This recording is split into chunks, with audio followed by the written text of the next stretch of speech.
আপনারা সার্বিয়া যেতে চাচ্ছেন কিন্তু সবাই হতাশায় ভুগছেন। এই বিষয়টি নিয়ে আজকে বিস্তারিত আলোচনা হবে ইনশাআল্লাহ। ভিডিওটি মনোযোগ সহকারে দেখুন, তাহলে বুঝতে পারবেন বিস্তারিত। আসসালামু আলাইকুম ভিউয়ার্স, কেমন আছেন সবাই? আশা করি সবাই ভালো আছেন এবং সুস্থ আছেন। আমিও আল্লাহর রহমতে এবং আপনাদের দোয়ায় অনেক ভালো আছি। অনেকে এই বিষয়টি জানেন না, যার কারণে এখন সার্বিয়া গমন প্রত্যাশী অনেক ভাইয়েরা দুশ্চিন্তার মধ্যে আছেন। তো তাদের এই দুশ্চিন্তা যাতে কিছুটা লাঘব হয়, তাই আজকে এই বিষয়ে কিছু তথ্য দেওয়ার চেষ্টা করেছি। ভুল ত্রুটি হলে ক্ষমাসুন্দর দৃষ্টিতে দেখবেন। তো ভিউয়ার্স, আমি এই চ্যানেলে প্রতিনিয়ত ইউরোপের বিভিন্ন দেশের ওয়ার্ক পারমিট ও ভিসা সংক্রান্ত নানা রকম ইনফরমেশন দর্শকদের উদ্দেশ্যে ভিডিও আকারে তুলে ধরার চেষ্টা করি। যারা এই সমস্ত বিষয়ে আগ্রহী আছেন তারা নতুন নতুন তথ্য পাওয়ার জন্য আমার এই চ্যানেলটি সাবস্ক্রাইব করে রাখতে পারেন।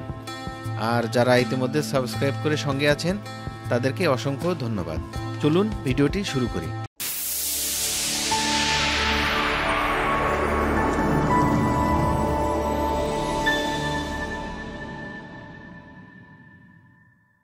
বাংলাদেশ থেকে অনেক বাংলাদেশি ভাইয়েরা যেহেতু বর্তমানে সার্বিয়া যাওয়ার জন্য মুখিয়ে আছেন, আর সেই সুযোগে বাংলাদেশের কিছু অসাধু এজেন্সি বা দালাল এই সার্বিয়াগামী কিছু মানুষের কাছ থেকে নানা রকম তালবাহানা করে মোটা অঙ্কের অর্থ হাতিয়ে নেওয়ার চেষ্টা করছে, যার কারণে এই সকল বিদেশগামী ভাইয়েরা কিন্তু নানা রকম প্রতারণার শিকার হচ্ছেন। আপনারা খেয়াল করলে দেখবেন যে এই সমস্ত দালালেরা তাদের প্রতারণার নতুন নতুন কৌশল অবলম্বন করে নিরীহ লোকদেরকে দিনের পর দিন ঠকিয়ে যাচ্ছে তাদের দুর্বলতার সুযোগ নিয়ে।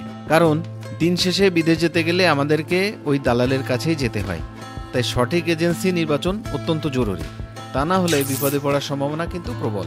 বর্তমানে এই সার্বিয়া নিয়ে অনেক মানুষ নানা রকম হতাশার মধ্যে দিয়ে দিন কাটাচ্ছেন। তবে এই হতাশাগ্রস্ত মানুষগুলো কিন্তু দুই ভাগে বিভক্ত। তাদের মধ্যে এক শ্রেণীর মানুষ আছেন যারা অলরেডি সার্বিয়ার জন্য ফাইল জমা করে ফেলেছেন, এবং আর এক শ্রেণীর মানুষ আছেন যারা এই মুহূর্তে বা সামনে ফাইল জমা করবেন, কিন্তু সঠিক দিশা খুঁজে পাচ্ছেন না তারা। তো প্রথমে বলবো, যারা এই সময়ে সার্বিয়ার জন্য ফাইল জমা করতে চাচ্ছেন তারা মূলত কি করে। তারা প্রথমে 8-10টা এজেন্সিতে ঘুরে, এরকম কয়েকটি এজেন্সি ঘুরে দেখে যে কে কত টাকা নিচ্ছে, কার থেকে কে কত কম টাকায় সার্বিয়াতে কর্মী পাঠানোর জন্য ফাইল জমা নিচ্ছে, কিংবা তাদের প্যাকেজের মধ্যে কি কি সুযোগ সুবিধা রয়েছে, আবার কোন এজেন্সি সবচেয়ে কম সময়ে ফ্লাইট দিতে পারবে, এই সমস্ত বিষয়ে খোঁজখবর নেয়। এর মধ্যে অনেক ভুয়া এজেন্সি থাকে, আবার কিছু কিছু ভালো এজেন্সিও থাকে, কিন্তু তারা আসলে নির্ধারণ করতে পারে না যে কোনটা ভালো এজেন্সি আর কোনটা ভুয়া এজেন্সি। এই সমস্ত এজেন্সিদের চমকপ্রদ কথাবার্তায় তারা আসলে কনফিউজড হয়ে যায়, কোনো সিদ্ধান্ত নিতে পারে না, ফলে হতাশ হয়ে পড়ে। এই হতাশা যেন তাদের আর শেষই হয় না।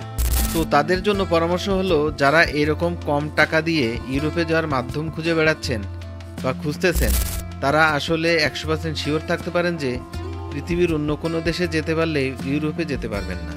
যারা চিন্তা করেন যে 1 মাস 2 মাস বা 3 মাসের মধ্যে ইউরোপে চলে যেতে পারবেন, তাদেরকে বলবো যে আপনার স্বপ্নই থেকে যাবে, সেটা হয়তো পূরণ হবে না। কারণ ইউরোপ মানেই হচ্ছে ধৈর্য ধরে সময় নিয়ে অপেক্ষা করতে হবে, তাহলে আপনার ইউরোপে যাওয়ার স্বপ্ন হয়তো পূরণ হতে পারে। তাড়াহুড়ো করবেন তো এই স্বপ্ন আপনার পূরণ হবে না। আর যারা এই তাড়াহুড়োর মধ্যে দিয়ে থাকে তারাই আসলে হতাশার মধ্যে দিয়ে ভুগতেছেন, সিদ্ধান্ত নিতে পারতেছেন না যে আসলে কোথায় ফাইল জমা করবেন। তাই সবাইকে অনুরোধ করব, যারা সার্বিয়াতে যাওয়ার জন্য নতুন করে ফাইল জমা দিবেন ভাবছেন, তাদেরকে খুব সাবধান হতে হবে। যথেষ্ট যাচাই বাছাই করে তবেই সার্বিয়ার জন্য ফাইল জমা করবেন। যে সকল এজেন্সি আগে সার্বিয়াতে লোক পাঠিয়েছে বা যাদের ইউরোপের বিষয়ে পূর্বে কাজের অভিজ্ঞতা আছে আর যাদের সরকারি আরএল নাম্বার আছে, অর্থাৎ সেই সব এজেন্সিতেই যোগাযোগ করুন, তাহলে হয়তো প্রতারিত হওয়ার সম্ভাবনা কম থাকবে। এবার আর একটা গ্রুপ আছে যারা সার্বিয়ার জন্য অলরেডি ফাইল জমা করে হতাশার মধ্যে পড়ে গেছেন। তাদের মধ্যে কারো ফাইল 8 মাস, কারো ফাইল 10 মাস হয়ে গিয়েছে, কোনো অগ্রগতি নাই। কেউ আবার 1 বছর 2 বছর ধরে এজেন্সির পেছন ঘুরতেছেন, এজেন্সিও সঠিক কোনো রেজাল্ট দিচ্ছে না। এর কারণ হলো, আমাদের মধ্যে অনেকেই জানেন না যে ইউরোপের ভিসার জন্য আসলে ফাইল কিভাবে প্রসেসিং হয়। একটা ফাইল প্রসেসিং করতে গেলে আসলে কোন কোন ধাপগুলো একটা এজেন্সিকে অনুসরণ করা লাগে, এই বিষয়গুলো আমাদের মধ্যে অনেকেই জানেন না। তাহলে বলবো, সার্বিয়ার জন্য ফাইল জমা দেওয়ার পরে কতদিন পর ফাইল সাবমিশন হবে, ফাইল সাবমিশনটা আসলে কি জিনিস, এটা অনেকে বুঝেন না। সাবমিশন হওয়ার পরে কি আসে বা কী করতে হয় সেটাও তারা ভালো মতো জানেন না। তাই তাদেরকে এই ফাইল প্রসেসিংয়ের ধাপগুলো অবশ্যই ভালোভাবে জানতে হবে।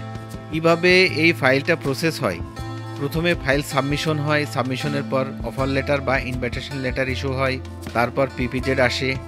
এই পিপিজেড অনেকের ক্ষেত্রে ইনভাইটেশন লেটারের সাথে আসে, আবার অনেকের ক্ষেত্রে কয়েকদিন পরে আনতে হয়।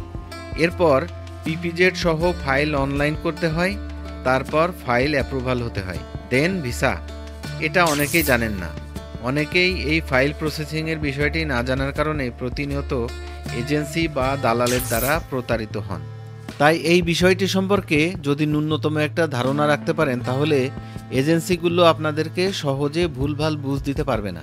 তখন আপনি নিজেই নিজের ফাইলের কার্যক্রম সম্পর্কে এজেন্সিকে জিজ্ঞাসা করতে পারবেন বা আপনার ফাইলের খোঁজ খবর আপনি নিজেই রাখতে পারবেন। এরকম অনেকে আছেন যারা আমার কাছে প্রায়শই এই বিষয় সম্পর্কে জানতে চান।